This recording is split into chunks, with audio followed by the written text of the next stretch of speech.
Hoje o nosso tema é não vos canseis pelo ouro. Nossa, mas como a gente se cansa pelo ouro, não? Meu Deus do céu, o tempo todo nós estamos atrás desse bendito ouro, né? É uma coisa que a gente muitas vezes não se percebe, mas a falta de recursos nos aflige e o medo de faltá-los nos aflige ainda mais. Por essa razão, nós estamos o tempo todo assim meio emaranhados com essa questão dos recursos amoedados. Quando a gente começa a conhecer Jesus, a doutrina espírita, a gente vai acalmando um pouquinho essa ânsia, essa gana de querer cada vez mais, porque aqui eles dão muitas lições para a gente da confiança, do reconforto, da satisfação do que já tem, ou seja, de se contentar com o que já tem, essas coisas, não é? Então, a gente vai devagarzinho apagando essa ideia. É claro que ela não pode ser totalmente apagada, porque todos nós precisamos, não é, dos recursos amoedados.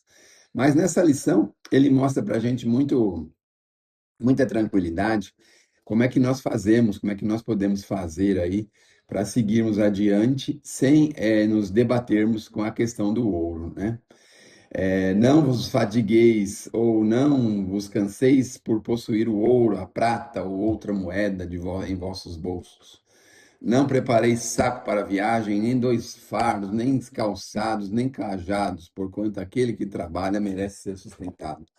Isso me remete a uma questão interessante. Quando o Paulo estava se convertendo para o cristianismo, ele falou com o Gamaliel, que era o amigo dele lá do templo, né? E o Gamaliel então sugeriu que ele se afastasse um tempo e ficasse meditando. E ele se afastou, porém trabalhando, porque ele trabalhou num tear, né, por alguns anos, não me lembro agora a lembrança, o Paulo deve lembrar, não sei se 5 anos, 3 anos, 7 anos, uma coisa assim, para se preparar para vir poder trabalhar para o Cristo. E todas as cidades que ele passava, ele sempre dava um jeito de arrumar um tipo de trabalho que ele sabia desenvolver. Os judeus até hoje têm uma característica interessante, porque eles ensinam sempre dois ofícios para os seus filhos.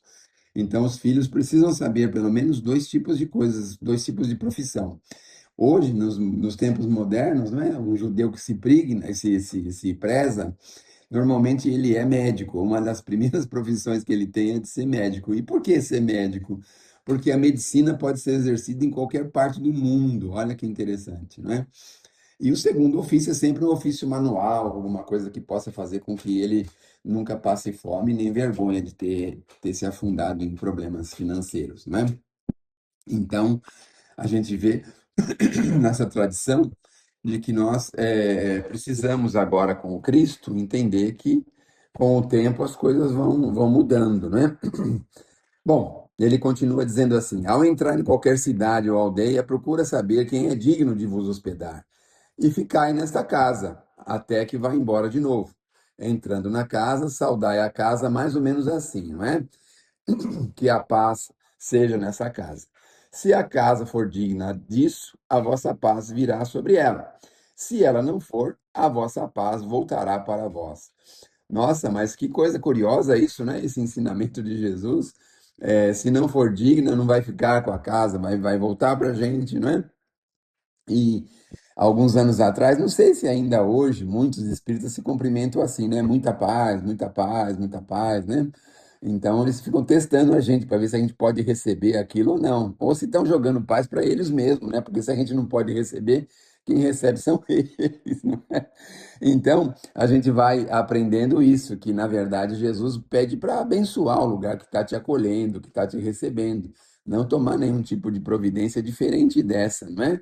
Um acolhimento de amor, assim.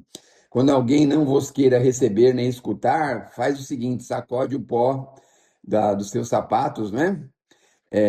A poeira dos vossos pés, porque eu digo em verdade que o juízo de Sodoma e Gomorra serão tratados menos rigorosamente do que esta cidade. Então, Cristo já está mostrando assim, não se preocupem, se não quiserem ouvir, sigam em frente e deixa que o resto Deus sabe como resolver, não é? Porque Sodoma e Gomorra, aquela questão da estátua de sal, não é?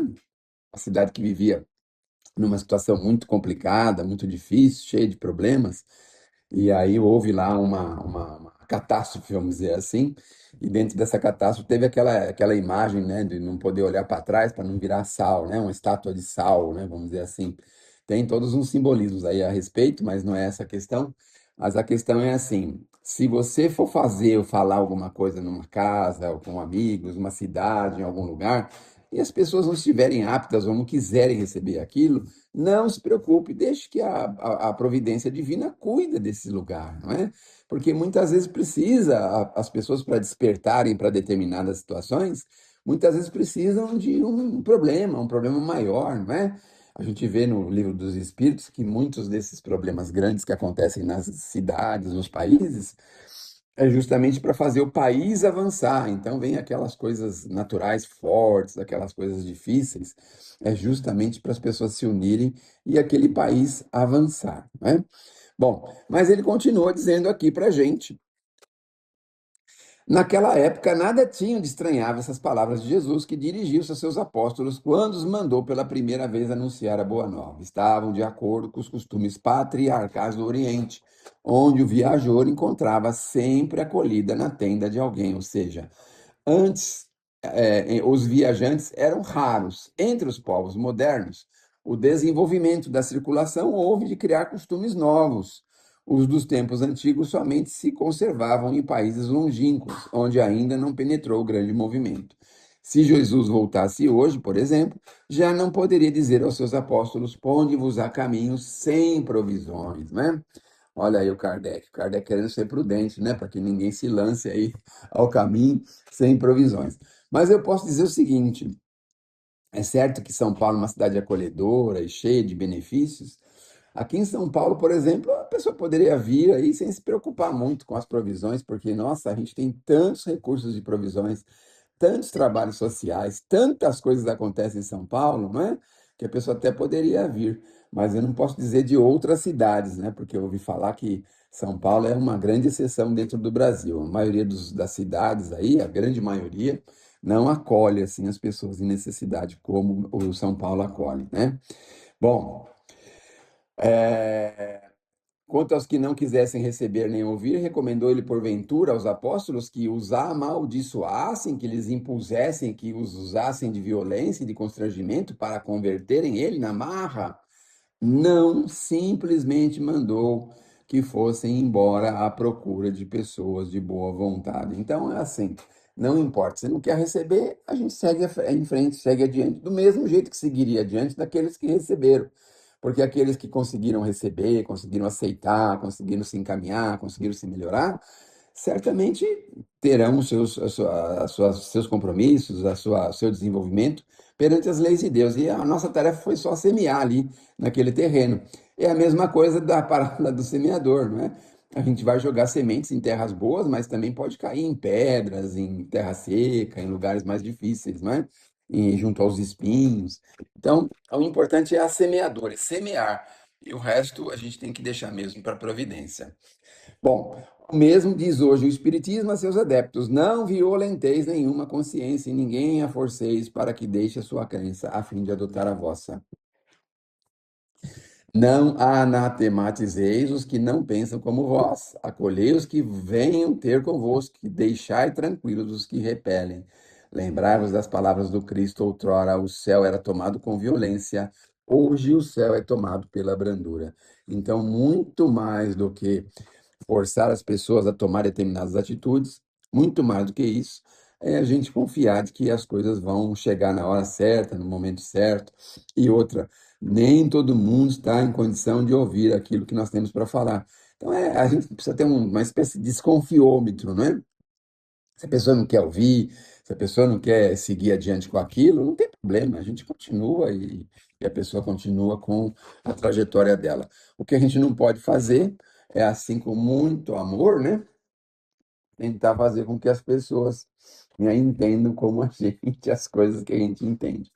Eu cometi muitos erros quando comecei na doutrina, porque eu ficava lendo o Livro dos Espíritos, por exemplo, em voz alta dentro de casa, as pessoas eram obrigadas a ouvir. Então eu queria que todo mundo convertesse de qualquer jeito, falava que aquelas lições serviam para aquele, para aquele, para aquele outro, né? E, na verdade, agora a gente percebeu que não era bem assim que devia ter procedido, né? Que tinha que proceder de forma diferente. Então é isso, minha gente. Que Deus nos abençoe, que Jesus nos ilumine e que possamos ter uma excelente semana, uma excelente reflexão, que possamos estar juntos em breve. Muito obrigado.